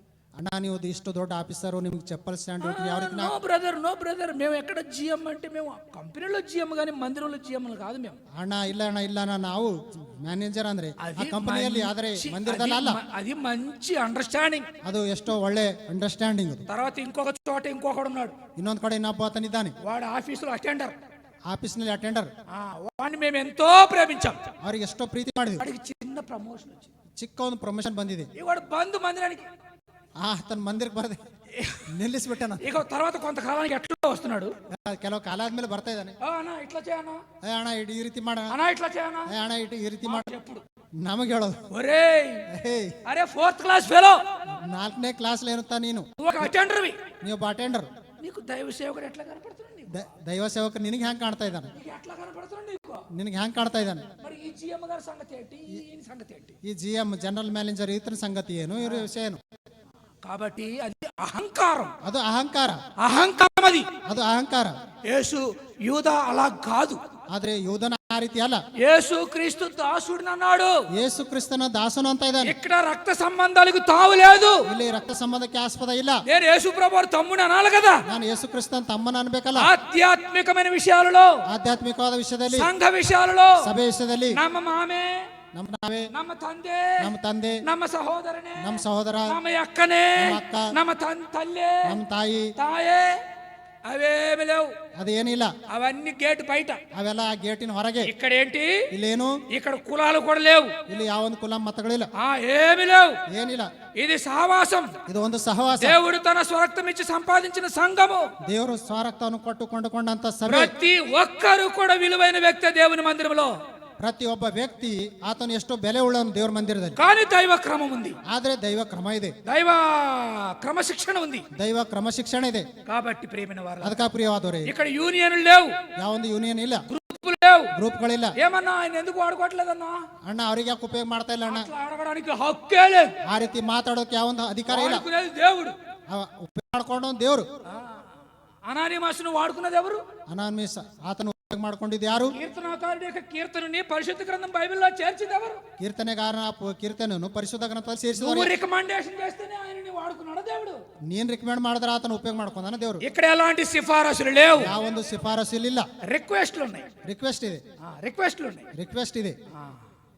ఇక్కడ ఏమున్నాయి? ಏನಿದೆ? రిక్వెస్ట్లు ఉన్నాయి. ರಿಕ್ವೆಸ್ಟ್ ಇದೆ. వాటి విషయంలో ప్రార్థన చేస్తాం. ಆ ವಿಷಯದಲ್ಲಿ ಪ್ರಾರ್ಥನೆ కానీ డిమాండ్ లేవు. ಆದ್ರೆ ಡಿಮ್ಯಾಂಡ್ ಇಲ್ಲ. రక్త సంబంధాలకు తావు లేదు. ಈ ರಕ್ತ ಸಂಬಂಧಕ್ಕೆ ಯಾವೊಂದು ಆಸ್ಪದ ಇಲ್ಲ. మంచిదే, అందరూ రక్షించబడిన వాళ్ళైతే మంచిదే. ಎಲ್ಲರೂ ರಕ್ಷಣೆ ಹೊಂದಿದವರು ಆದ್ರೆ ಒಳ್ಳೇದೇ. దేవుని వాగ్దానం ఉంది కదా, ದೇವರ ವಾಗ್ದಾನ ಇದೆ. ప్రభు అయిన యేసునందు విశ్వాసం ఉంచుము, ಯಾರಾದ್ರೂ ಯೇಸು ಮೇಲೆ ನಂಬಿಕೆ అప్పుడు ಇಡ್ತಾರೋ, నీవును నీ ఇంటి వారు రక్షణ పొందుతారు. ಅವಾಗ ನೀನು ನಿನ್ನ ಮನೆಯವರು ರಕ್ಷಣೆ ಹೊಂದುತ್ತಾರೆ. దాన్ని బట్టి మనం అందరం రక్షణ పొందాలి. ಅದರ ಮೂಲಕ ಎಲ್ಲರೂ ರಕ್ಷಣೆ ಹೊಂದಬೇಕು. కానీ చర్చ్ అడ్మినిస్ట్రేషన్ లో రక్త సంబంధాలు ఉండవు. ಆದರೆ ಚರ್ಚ್ ಒಂದು ಕ್ರಮದಲ್ಲಿ ಒಂದು ಯಾವೊಂದು ರಕ್ತ ಸಂಬಂಧ ಇಲ್ಲ. ఆ కారణం చేతనే ಆ ಕಾರಣದಿಂದ ఈ యూదా ఏమన్నాడు? ಈ ಉದಯ ಏನಂತ ಇದ್ದಾನೆ? యేసు క్రీస్తు దాసుడును, ಯೇಸು ಕ್ರಿಸ್ತನ ದಾಸನು, యాకోబు సహోదరును. ಯಾಕೋಬನ ತಮ್ಮನು ಅಂತಾನೆ. కాబట్టి ప్రియమైన వాళ్ళ ಅದಕ್ಕಾಗಿ ಪ್ರಿಯವಾದವರು తనను తాను ఆ విధంగా పరిచయం చేసుకుంటున్నాడు. ತನ್ನಷ್ಟಕ್ಕೆ ತಾನು ಆ ವಿಧದಲ್ಲಿ ಆತನು ಪರಿಚಯ ಮಾಡ್ಕೊಳ್ತಾ ಇದ್ದಾನೆ. తర్వాత దయచేసి చూడండి, దయచేసి ದಯಮಾಡಿ ನೋಡ್ರಿ. అక్కడ మనం 3 విషయాలు చూస్తున్నాం మొదటి వచనంలో. ಮೊದಲನೇ ವಿಷಯದಲ್ಲಿ 3 ವಿಷಯಗಳು ನೋಡ್ತಾ ಇದೀವಿ. నంబర్ 1, ಮೊದಲನೇದು, త్వరగా వెళ్ళిపోదాం. ಬೇಗನೆ ಹೋಗೋಣ. తండ్రి అయిన దేవుని యందు ప్రేమింపబడి. ತಂದೆಯ ದೇವರಿಂದ ಪ್ರೀತಿಸಲ್ಪಟ್ಟು. నంబర్ 2, ಎರಡನೇದು, యేసు క్రీస్తునందు భద్రం చేయబడి. ಯೇಸು ಕ್ರಿಸ್ತನಲ್ಲಿ ಭದ್ರ ಮಾಡಲ್ಪಟ್ಟು. నంబర్ 3, ಮೂರನೇದಾಗಿ, పిలువబడిన వారికి. ಕರೆಯಲ್ಪಟ್ಟವರಿಗೆ. పిలువబడిన వారికి. ಕರೆಯಲ್ಪಟ್ಟವರಿಗೆ. ఎక్కడ పిలువబడిన వారు ఎవరు? ಕರೆಯಲ್ಪಟ್ಟವರು ಯಾರು? ఎక్కడి నుంచి మనల్ని పిలిచాడు? ಎಲ್ಲಿಂದ ಕರೆದಿದ್ದಾನೆ? త్వరగా రండి దయచేసి. ಬೇಗನೆ ಬನ್ರಿ. సో ఆ 2 విషయాలు మనం అట్లా ఉంచుదాము. ಆ 2 ವಿಷಯ ಆ ರೀತಿ ಇಡೋಣ. ఏ 2 విషయాలు? ಯಾವ 2 ವಿಷಯ? తండ్రి అయిన దేవుని యందు ప్రేమింపబడి. ತಂದೆಯ ದೇವರಿಂದ ಪ್ರೀತಿಸಲ್ಪಟ್ಟು. యేసు క్రీస్తునందు భద్రం చేయబడి ఉన్నాం. ಯೇಸು ಕ್ರಿಸ್ತನಲ್ಲಿ ಭದ್ರ ಮಾಡಲ್ಪಟ್ಟಿದ್ದೇವೆ. తండ్రి అయిన దేవుని చేత మనం ప్రేమించబడ్డాము. ತಂದೆಯ ದೇವರಿಂದ ನಾವು ಪ್ರೀತಿಸಲ್ಪಟ್ಟಿದ್ದೇವೆ. ప్రభు అయిన యేసు క్రీస్తు వారిలో మనం భద్రం చేయబడి ఉన్నాము. ಕರ್ತನಾದ ಯೇಸು ಕ್ರಿಸ್ತನಲ್ಲಿ ಭದ್ರ ಮಾಡಲ್ಪಟ್ಟಿದ್ದೇವೆ. మూడవదిగా మనం పిలువబడ్డాం. ಮೂರನೇದಾಗಿ ನಾವು ಕರೆಯಲ್ಪಟ್ಟಿದ್ದೇವೆ. ఎక్కడి నుంచి మనల్ని పిలిచాడు? ಎಲ್ಲಿಂದ ಕರೆದಿದ್ದಾನೆ? చూడండి దయచేసి మొట్టమొదటిగా ಮೊದಲನೇದಾಗ ನೋಡ್ರಿ. 1 పేతురు 2:9. ಮೊದಲನೇ ಪೇತ್ರ 2 చీకట్లోంచి మనల్ని పిలిచాడు. ಕತ್ತಲೆಯಿಂದ ಕರೆದಿದ್ದಾನೆ. రెండవదిగా యోహాను 15:9. ಯೋಹನ 15:9. లోకములో నుంచి మనల్ని పిలిచాడు. ಲೋಕದಿಂದ ನಮ್ಮನ್ನು ಕರೆದಿದ್ದಾನೆ. మూడవదిగా లూకాసు వార్త 5:32. ಲೂಕಾಸ್ ವಾರ್ತೆ 5:32. పాపములో నుంచి మనం పిలువబడినాం. ಪಾಪದಿಂದ ನಮಗೆ ಕರೆಯಲ್ಪಟ್ಟಿದ್ದಾನೆ. అయితే ఎలాంటి పిలుపు? ಎಂತ ಒಂದು ಕರೆವಿಕೆ? 2 తిమోతి 1:8. 2 ತಿಮೋತಿ 1:8. పరిశుద్ధమైన పిలుపుతో పిలిచాడు. ಪರಿಶುದ್ಧವಾದರಿಂದ ಕರೆಯಲ್ಪಟ್ಟಿದ್ದಾನೆ. 2 తిమోతి 1వ అధ్యాయం 8-9 వచనాలు. ಮೊದಲನೇ ತಿಮೋತಿ 1ನೇ ಅಧ್ಯಾಯ 8-9. 2 తిమోతి, ಕ್ಷಮಿಸಬೇಕು, 2ನೇ ತಿಮೋತಿ 1ನೇ ಅಧ್ಯಾಯ 8-9 ವಚನ. పరిశుద్ధమైన పిలుపుతో పిలిచాడు. ಪರಿಶುದ್ಧವಾದ ಕರೆವಿಕೆಯಿಂದ ಕರೆದಿದ್ದಾನೆ. తర్వాత ఫిలిప్పి 4:14లో ಫಿಲಿಪ್ಪಿ 4:14 ఉన్నతమైన పిలుపుతో మనల్ని పిలిచాడు. ಉನ್ನತವಾದ ಕರೆವಿಕೆಯಿಂದ ಕರೆದಿದ್ದಾನೆ. హెబ్రీ 3:1లో ಇಬ್ರಿಯ 3:1 పరలోక సంబంధమైన పిలుపుతో పిలిచాడు. ಪರಲೋಕಕ್ಕೆ ಸಂಬಂಧವಾದ ಕರೆವಿಕೆಯಿಂದ తర్వాత ಕರೆದಿದ್ದಾನೆ. ఎక్కడికి పిలిచాడు? ಎಲ್ಲಿ ಕರೆದಿದ್ದಾನೆ? ఆ విషయాలు చూసుకుని ముగించేసుకుంటాం. ಆ ವಿಷಯ ನೋಡ್ಕೊಂಡು ಮುಗಿಸೋಣ. ఎక్కడికి మనల్ని పిలిచాడు? ಎಲ್ಲಿಗೆ ನಮ್ ಕರೆದಿದ್ದಾನೆ? 1 పేతురు 5:10. ಮೊದಲನೇ ಪೇತ್ರ 5:10. 1 పేతురు 5:10 చదవండి దయచేసి. ಮೊದಲನೇ ಪೇತ್ರ 5:10 ಓದ್ರಿ ದಯಮಾಡಿ. త్వరగా ಬೇಗನೆ ಪೇತ್ರನಿಗೆ ಬರೆದ ಮೊದಲನೇ ಪತ್ರಿಕೆ 5ನೇ ಅಧ್ಯಾಯ 10ನೇ ವಚನ.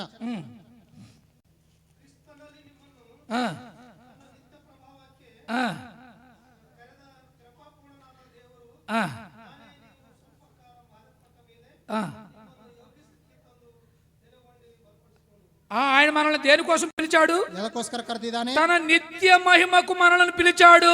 ತನ್ನ ನಿತ್ಯ ಪ್ರಭಾವಕ್ಕೆ ನಮ್ಮನ್ನು ಕರೆದಿದ್ದಾನೆ. నిత్య మహిమకు పిలిచినప్పుడు ನಿತ್ಯ ಮಹಿಮೆಗೆ ಕರೆದಿದ್ದಾನೆ. కొంచెం కాలం మనం శ్రమ పడాలి. ಆದ್ರೆ ಸ್ವಲ್ಪ ಕಾಲ ಆದ್ರೂ ಶ್ರಮೆ ಪಡಬೇಕು. కొంచెం కాలం మనం కష్టంలో గుండి వెళ్ళాలి.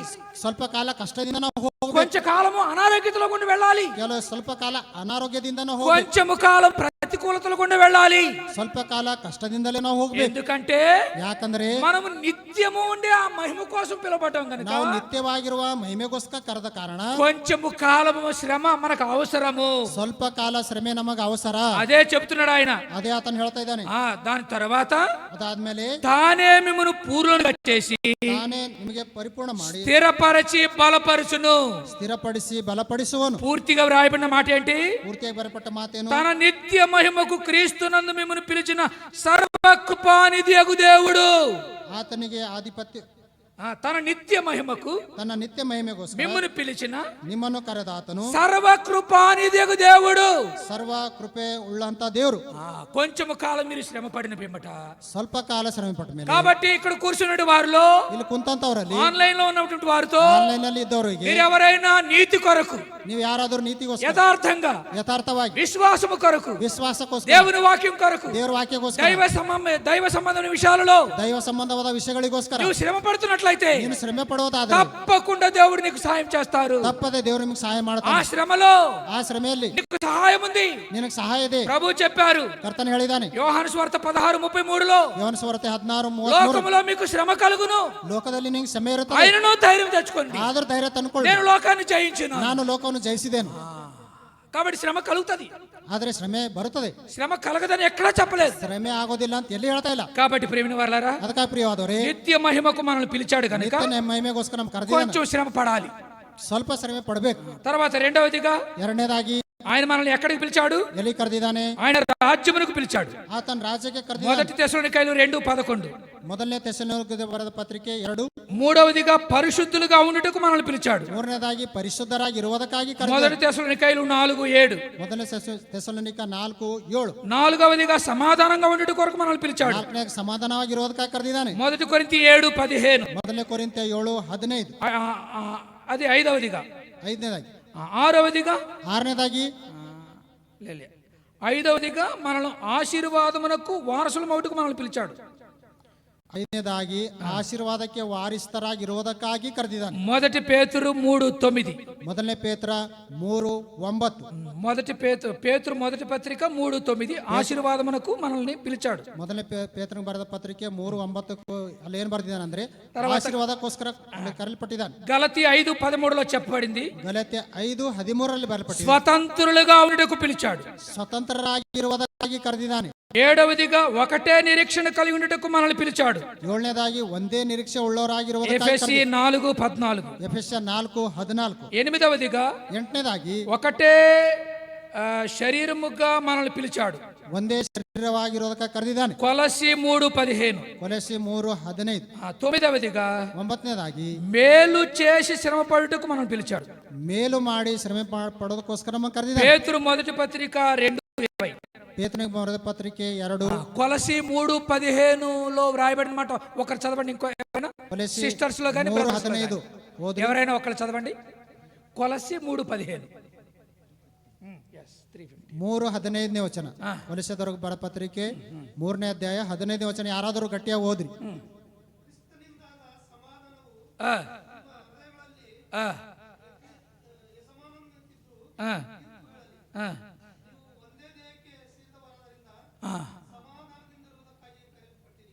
ఒక్క శరీరముగా ఉండుటకు మీరు పిలువబడితిరి. ಒಂದೇ ಶರೀರವಾಗಿರುವುದಕ್ಕಾಗಿ ಕರೆಯಲ್ಪಟ್ಟಿರಿ.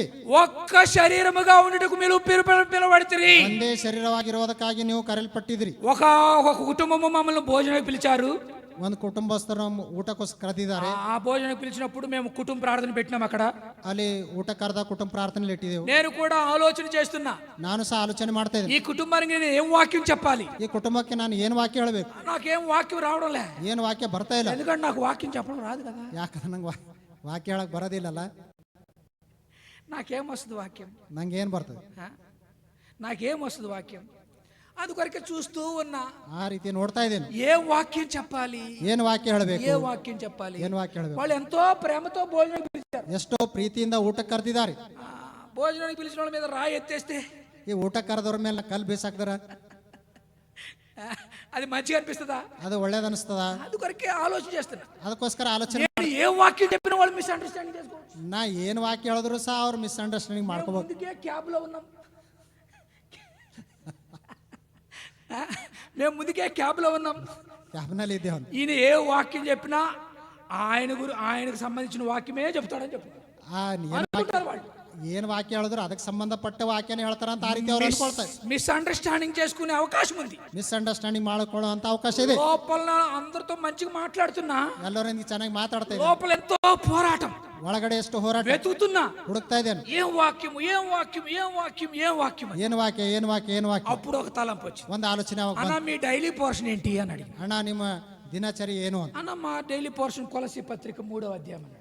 ನಮ್ಮ ದಿನಚರಿ ಏನಿದೆ ಅಂದ್ರೆ ಕೊಲಿಸೆ 3. సరే అది చదవండి అని చెప్పారు. ಸರಿ ಅದು ಓದ್ರಿ ಅಂದೆ. ఆ చదువుకుంటూ ఎక్కడికి వచ్చారు? ಅವ್ರು ಓದ್ತಾ ಇಲ್ಲಿ ಬಂದಿರಿ 15వ వాక్యం కాడికి వచ్చారు. 15ನೇ ವಚನ ಹತ್ತಿರ ಬಂದಿದೆ. అక్కడ వ్రాయబడింది, ಅಲ್ಲಿ ಬರೆಯಲ್ಪಟ್ಟಿದೆ, మీరు ఒక్క శరీరముగా ఉండుటకు పిలువబడితిరి. ಒಂದೇ ಶರೀರವಾಗಿರುವುದಕ್ಕಾಗಿ అప్పుడు ಕರೆಯಲ್ಪಟ್ಟಿ. ఆ ఇంటిని అడిగాను, ಆಗ ಆ ಮನೆಯವ್ರಿಗೆ ಕೇಳಿದೆ, ఇప్పుడు చెప్పండి, ಇವಾಗ ನೀವು ಹೇಳ್ರಿ, నాకు నేనేమన్నా ప్రిపేర్ అయ్యి వచ్చానా? ನಾನು ಏನಾದ್ರೂ ಪ್ರಿಪೇರ್ ಆಗಿ ಬಂದಿದ್ದೇನೆ? ఇది దేవుడే మాట్లాడుతున్నాడు కదా. ದೇವರೇ ಮಾತಾಡ್ತಾ ఈ ಇದ್ದಾರೆ. వాక్యం నాకు కొంచెం అర్థం కావట్లేదు, మీరు చెప్పండి అన్న. ಈ ವಾಕ್ಯ ನನಗೆ ಅರ್ಥ ಆಗ್ತಾ ಇಲ್ಲ, ನೀವು ಸ್ವಲ್ಪ ಹೇಳ್ರಿ ಅಂತ. వాళ్ళు ఏం చెప్తులే, ಅವ್ರು ಏನು ಹೇಳ್ತಾ ಇಲ್ಲ, ಅವ್ರು ಏನು ಹೇಳ್ತಾ ಇಲ್ಲ. అప్పుడు నేను చెప్పాను, ಆವಾಗ ನಾ ಹೇಳ್ದೇನೆ, ఇట్ ఈస్ ట్రూ. ಇದು ಸತ್ಯ. హోరేబులో ఉన్న విశ్వాసులు, ಹೋರೆಂನಲ್ಲಿ ಇರುವಂತ ವಿಶ್ವಾಸಿಗಳು, వాళ్ళు ఎక్కడున్నా సరే, ಅವ್ರು ಎಲ್ಲಿದ್ರು ಸರಿ, హైదరాబాద్ లో ఉన్నా, ಹೈದರಾಬಾದ್ ಇದ್ರು, గోషేన్ లో ఉన్నా, ಗೋಷನ್ ನಲ್ಲಿ ಇದ್ರು, క్యాబ్ లో ఉన్నా, ಕ್ಯಾಬ್ ನಲ್ಲಿ ಇದ್ರು, వాళ్ళు హోరేబ్ మొక్కలే. ಅವ್ರು ಹೋರೆಂ ಮಕ್ಕಳೇ. I repeated many times. ಎಷ್ಟೋ ಸಾರಿ ಅದು ಮತ್ತೆ ಹೇಳ್ತೇನೆ, మనము ఒక శరీరముగా ఉండటకు పిలువబడితిమి. ನಾವು ಒಂದೇ ಶರೀರ ಆಗಿರುವುದಕ್ಕಾಗಿ ಕರೆಯಲ್ಪಟ್ಟಿವಿ. తుకడాలు ఉండేట కొరకు దేవుడు పిలుస్తాడా? ಅದು ತುಂಡಾಗಿರುವುದಕ್ಕಾಗಿ ದೇವ್ರು ಕರೆದಿದ್ದಾನ. తుకడాలు ఉండేట కొరకు దేవుడు మాట్లాడతాడా? ತುಂಡಾಗಿರುವುದಕ್ಕಾಗಿ ದೇವ್ರು ಮಾತಾಡ್ತಾ ఒక ಇದ್ದಾನೆ. ఆయన ఉంటాడు, దేవుడు నాతో మాట్లాడాడంట. ಒಬ್ಬ ಆತನಂತ ದೇವ್ರು ನನ್ನೊಂದಿಗೆ అరే సంఘాన్ని తుకడాలు చేసుకొని దేవుడే చెప్తాడా? ಸಭೆ ತುಂಡಾಗಿ ಮಾಡಂತ ದೇವ್ರು ಮಾತಾಡ್ತಾನ. ఒక్క శరీరముగా ఉండటకు పిలువబడితిరి. ಒಂದೇ ಶರೀರವಾಗಿರುವುದಕ್ಕಾಗಿ ಕರೆಯಲ್ಪಟ್ಟಿರಿ. They have no guidance of the Spirit of God. Those who are telling like that, దేవుడు నాతో మాట్లాడాడని ఎవరైతే చెప్తుంటారో, ದೇವರು ನನ್ನೊಂದಿಗೆ ಮಾತಾಡಿದನಂತ ಯಾರಾದ್ರೂ ಹೇಳ್ತಾರೋ, they have no guidance of the Spirit of God. వాళ్ళకి దేవుని యొక్క ఆత్మ నడిపింపు లేదు. ಅವರಿಗೆ ದೇವರ ಒಂದು ಆತ್ಮ ನಡೆಸುವಿಕೆ ಅವರಿಗಿಲ್ಲ. 35 ఏళ్ల సర్వీస్ నాకే ఇంకా లేదు ఇక్కడ. 35 ವರ್ಷ ಸರ್ವಿಸ್ ನನಗೆ ಇಲ್ಲ. నేను హైదరాబాద్ వెళ్ళాలనుకున్నాను, కర్నూలు నుంచి హైదరాబాద్కి వెళ్ళాలనుకున్నాను. నేను ಕರ್ನೂಲ್ನಿಂದ ನಾನು ಹೈದರಾబాದ್ಗೆ ಹೋಗ್ಬೇಕಂದಿದ್ದೇನೆ. నేను హైదరాబాద్కి వెళ్తే నా పిల్లలు వచ్చి నా దగ్గర ఉంటారు. ನಾನು హైదరాబాద్కి ಹೋದ್ರೆ ನನ್ನ మಕ್ಕಳು ನನ್ನ ಹತ್ರ ಇರ್ತಾರೆ. ఇప్పుడు వాళ్ళు హాస్టల్లో ఉన్నారు. వాళ్ళు ಇವಾಗ ಅವ್ರು ಹಾಸ್ಟೆಲ್ ನಲ್ಲಿ ಇರ್ತಾ ಇದ್ದಾರೆ. వాళ్ళకే నేను ఎంతో ఫీజు పే చేయాలి. ಎಷ್ಟೋ ಫೀಸ್ ನಾ ಅವ್ರಿಗೆ ಕಟ್ಟಬೇಕು. ఇప్పుడు అదే నేను హైదరాబాద్కి వెళ్ళాను అనుకో, ಅದೇ ನಾ ಹೈದರಾబాದ್ಗೆ ಹೋಗಿದೆ ಅನ್ಕೋ, పిల్లలు నా దగ్గర ఉంటారు, ಮಕ್ಕಳು ನನ್ನ ಹತ್ರ ಇರ್ತಾರೆ. ఇప్పుడు హాస్టల్ చార్జెస్ అన్ని వాళ్ళు ఇంకొక దానికి ఉపయోగించుకోవచ్చు. ಹಾಸ್ಟೆಲ್ ಚಾರ್ಜ್ ನಾನು ಇನ್ನೊಂದಕ್ಕೆ ಉಪಯೋಗ ಮಾಡ್ಕೋಬಹುದು. నేను హెబ్రోన్ లో నేను ఇచ్చిన రిక్వెస్ట్ అది. ನಾನು ಹೆಬ್ರೋನ್ ನಲ್ಲಿ ಕೊಟ್ಟಂತ ರಿಕ್ವೆಸ್ಟ್ ಅದು. కానీ దేవుడు అద్భుత రీతిగా దేవుడు ఎందుకు ఇక్కడ తీసుకొచ్చాడు? ಅದ್ಭುತ ರೀತಿಯಿಂದ ದೇವರು ಯಾಕೆ ಇಲ್ಲಿಗೆ ತಂದಿದ್ದಾನೆ? సేవకులు చెప్పారు కదా, ಆ ಸೇವಕರು ಹೇಳಿದ್ರು, అన్న నువ్వు ఇంత పెద్ద సేవకుడు అంటే అంత పెద్ద సేవకుని కాదురా. ಅಣ್ಣ ನೀನು ಇಷ್ಟು ದೊಡ್ಡ ಸೇವಕನು ಅಂತ ಹೇಳುವಾಗ ನಾ ಅಷ್ಟು ದೊಡ್ಡ ಸೇವಕನ, పెద్ద సేవకుని కాదురా. ನಾನು ಅಷ್ಟು ದೊಡ್ಡ ಸೇವಕನ ಅಲ್ಲಪ್ಪ. నాకంటే పెద్ద సేవకులు చాలా మంది ఉన్నారు. ನನಗಿಂತ ದೊಡ್ಡ ಸೇವಕರು ಎಷ್ಟೋ ಜನ. ఆనోక్ ప్రసాద్ గారు, ఉమనాబాద్ మనోహర్ అన్న, ಅನೋಕ್ ಪ್ರಸಾದ್ ಅಂಕಲ್ ಅವರು ఎంత సేవ చేశారు. వాళ్ళు ಅವ್ರು ಎಷ್ಟು ಸೇವೆ ಮಾಡಿದ್ದಾರೆ. వాళ్ళని తలుచుకుంటే కన్నీళ్లు తప్ప ఇంకొకటి ఉండవు. ಅವ್ರಿಗೆ ನೆನಪು ಮಾಡಿದ್ರೆ ಕಣ್ಣೀರು ಬಿಟ್ಟು ಇನ್ನೊಂದು నేను ಬರೋದಿಲ್ಲ. ఒకసారి చూసిన ఉమనాబాద్ మనోహర్ అన్న ఒకనొక పరిస్థితుల్లో, ಒಂದು ಕಾಲದಲ್ಲಿ ಹುಮನಾಬಾದ್ ಮನೋಹರ್ ಅಂಕಲ್ ಅವ್ರಿಗೆ ನಾನು ನೋಡಿದೆನು. నేను ప్రక్కకు పోయి ఏడ్చిన. ನಾನು ಪಕ್ಕಕ್ಕೆ ಹೋಗ್ತೇನೆ, ఆయన పరిస్థితి చూసి, ಅವ್ರ ಒಂದು ಪರಿಸ್ಥಿತಿ ನೋಡಿ, అటువంటి పరిస్థితుల్లో వాళ్ళు సేవ చేసి సంఘాలు కట్టినారు. ಅಂತ ಒಂದು ಪರಿಸ್ಥಿತಿಯಿಂದ ಅವರು ಸಭೆಯನ್ನು ಕಟ್ಟಿದ್ದಾರೆ. కాబట్టి ప్రియమైన వారలారా, ಅದಕ್ಕೆ ಪ್ರಿಯವಾದವರೇ, మనం ఒక్క శరీరముగా ఉండటకు పిలువబడితిమి. ನಾವು ಒಂದೇ ಶರೀರವಾಗಿರೋದಕ್ಕೆ నేను ఎక్కడికో వెళదాం అనుకున్నా, ನಾನು ಎಲ್ಲಿಗೋ దేవుడు ಹೋಗ್ಬೇಕಂದಿದ್ದೇನೆ, ఇక్కడ తీసుకొచ్చాడు. ದೇವ್ರು ಇಲ್ಲಿಗೆ ತಂದಿದ್ದಾನೆ. నేను అనుకోలే ఇక్కడికి వస్తానని. ನಾನು ಅಂದ್ಕೊಂಡಿಲ್ಲ ಇಲ್ಲಿಗೆ ಬರ್ತೆ ಅಂತ. కాబట్టి ప్రియమైన వారలారా, ಅದಕ್ಕೆ ಪ್ರಿಯವಾದವರೇ, ఆన్లైన్ లో చూస్తారు, ಆನ್ಲೈನ್ ನೋಡ್ತಾರೆ. ఈ రోజు వరకు నాకు కౌంటర్ లేదు. ಈ ದಿವಸ ಮಟ್ಟಿಗೆ ಯಾವ ಒಂದು ಕೌಂಟರ್ ಇಲ್ಲ. ఓపెన్ గా చెప్తున్నా, నేను ಓಪನ್ ಆಗಿ ಹೇಳ್ತೇನೆ, ఈ రోజు వరకు నాకు కౌంటర్ లేదు. ಈ ದಿನ ಮಟ್ಟಿಗೆ ಯಾವ ಒಂದು ಕೌಂಟರ್ ಇಲ್ಲ. కౌంటర్ ఇవ్వడానికి లేదు మరలా వాళ్ళకి. ಆ ಕೌಂಟರ್ ಕೊಡೋದಕ್ಕಾಗಿ ಅವ್ರು ಇಲ್ಲ. ఎట్లా ఇస్తారు కౌంటర్? ಯಾವ ರೀತಿ ಕೊಡ್ತಾರೆ? ఇప్పుడు రావచ్చు, ಬರ್ಬೋದು. అయినా నేను భయపడను.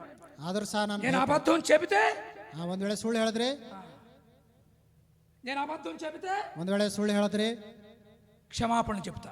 ಕ್ಷಮಾಪಣೆ ಕೇಳ್ತೇನೆ. ఓపెన్ గా నేను అబద్ధం చెప్పను. ಓಪನ್ ಆಗಿ ನಾ ಸುಳ್ಳು ಹೇಳೋದು. దేవుని వాక్యమును ఆనబెట్టి చెప్తున్నా, ದೇವರ ವಾಕ್ಯದ ಮೇಲೆ ಹಿಡಿದು ಹೇಳ್ತೇನೆ, మనము ఒక్క శరీరముగా ఉండటకు పిలువబడితిమి. ನಾವು ಒಂದೇ ಶರೀರವಾಗಿರೋದಕ್ಕಾಗಿ ಕರೆಯಲ್ಪಟ್ಟಿರಿ. కర్నూలులో నాకు పరిస్థితి బాగలేదు, ಕರ್ನೂಲ್ನಲ್ಲಿ ಪರಿಸ್ಥಿತಿ ನನಗೆ అది ಚೆನ್ನಾಗಿಲ್ಲ, వాస్తవం. ಅದು ನಿಜ. అందుకొరకు నాకు నేను సైలెంట్ గా వచ్చేసిన. ಅದಕ್ಕೋಸ್ಕರ ನನ್ನಷ್ಟಕ್ಕೆ ನಾನು ಸೈಲೆಂಟ್ ಆಗಿ ಬಂದಿದ್ದೇನೆ. అట్లా ఎన్నో స్థలాల నుంచి మేము వచ్చేసినాం, ಎಷ್ಟೋ ಸ್ಥಳದಿಂದ ಬಂದಿದ್ದೇನೆ, ఎన్నో పరిస్థితులు ఎదుర్కొన్నాం. ಎಷ್ಟೋ ಪರಿಸ್ಥಿತಿ ಎದುರುಗೊಂಡಿದ್ದೇನೆ. బాధ్యతల సహోదరులు అట్లా ఉంటారు, ಬಾಧ್ಯತೆ ಉಳ್ಳಂತ ಸೋದರ ಆ ರೀತಿ ಇರ್ತಾರೆ. వాళ్ళు సంఘాన్ని కాపాడుకోవాలి, ಅವ್ರ ಸಭೆಯನ್ನು ಕಾಪಾಡ್ಕೊಳ್ಬೇಕು, కొన్ని విషయాల్లో ఖచ్చితంగా ఉండాలి. ಕೆಲವು ವಿಷಯದಲ್ಲಿ ಖಚಿತವಾಗಿರ್ಬೇಕು. ఇక్కడ చాలా తక్కువ బాధ్యతల సహోదరులు, ಇಲ್ಲಿ ಬಹಳ ಕಡಿಮೆ ಬಾಧ್ಯತೆ ಉಳ್ಳಂತ ఇంకా ಸಹೋದರ. మేము భయంకరమైన వ్యక్తులను ఎదుర్కొన్నాం. ಭಯಂಕರವಾದ ವ್ಯಕ್ತಿಗಳನ್ನ ಎದುರುಗೊಂಡಿದ್ದೇನೆ. మా ఆత్మీయతతో వాడిని ఆత్మీయంగానే ఎదుర్కొన్నాం. వాళ్ళని ಆತ್ಮೀಯತೆಯಿಂದ ಆತ್ಮೀಯವಾಗಿ ಎದುರುಗೊಂಡಿದ್ದೇನೆ. గ్రూపులు చేయలేదు, ಗ್ರೂಪ್ ಮಾಡಲಿಲ್ಲ, సంఘాన్ని ఇట్లా చేయలేదు. ಸಭೆಯನ್ನು ಈ ರೀತಿ అది ಮಾಡಲಿಲ್ಲ. దేవుని సంఘం. ಅದು ದೇವರ ಸಭೆ. ఇప్పుడు ఎవరు నాకు కౌంటర్ ఇస్తారేమోనండి? ಕೌಂಟರ್ ಯಾರು ಕೊಡ್ತಾರ ಕೂಡ ಅನ್ರಿ. నేను చచ్చిపోవడానికి కూడా రెడీ. ನಾನು ಸಾಯೋದಕ್ಕೆ ಸಹ ರೆಡಿ.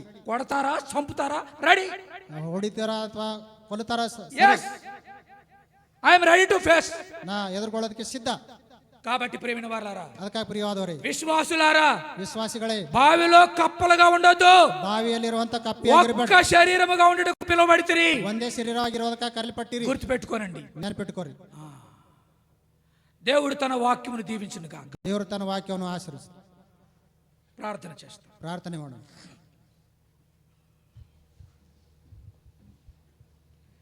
పరమ తండ్రి, పరిశుద్ధమైన దేవ, మీ పవిత్రమైన పాదములకు వందనములు చెల్లిస్తుంటున్నాం. ఈ యొక్క యోదావు రాసిన పత్రికలో నుంచి 3 వచనములు, 3 వాక్యాలలో నుండి విషయాలు. ఈ యోదా ఎవరు? ఆయన మేము తండ్రి అని దేవుని యందు ప్రేమించబడి, మరి భద్రం చేయబడి, పిలువబడి ఉన్నటువంటి మేము, మా పిలుపు ఏంటి, మా విశ్వాసం ఏంటి, మేము చూసుకోవడానికి మాకు సహాయం చేశారు. మీకు స్తోత్రాలు. తిరిగి నాయన, యేసుక్రీస్తు దాసుడు అన్నాడు. ఎంత తగ్గింపు! ఈరోజు మాకు అంత తగ్గింపు ఏది నాయన? ఈ విధంగా మీకు స్తోత్రాలు చెల్లిస్తుంటున్నాం. తిరిగి మమ్మల్ని ఎక్కడి నుంచి పిలిచారు, ఎలా పిలిచారు, ఎందుకోసం పిలిచారో ఇవన్నీ మాకు తెలియచేశారు. మీ వాక్యాన్ని దీవించుము. మీ రాకడ కొరకు సిద్ధపరచండి. ఆ రాకడ త్వరగా జరిగితే బాగుండును నాయన. ఆ రాకడ త్వరగా జరిగితే బాగుండును దేవా. మీకు స్తోత్రాలు. మీ వాక్యం అంతటి నీరు కట్టి ఫలింపు చేయమని ప్రభు అయిన యేసుక్రీస్తు నామంలో కృతజ్ఞతలతో ప్రార్థన చేస్తున్నాము తండ్రి. ఆమేన్.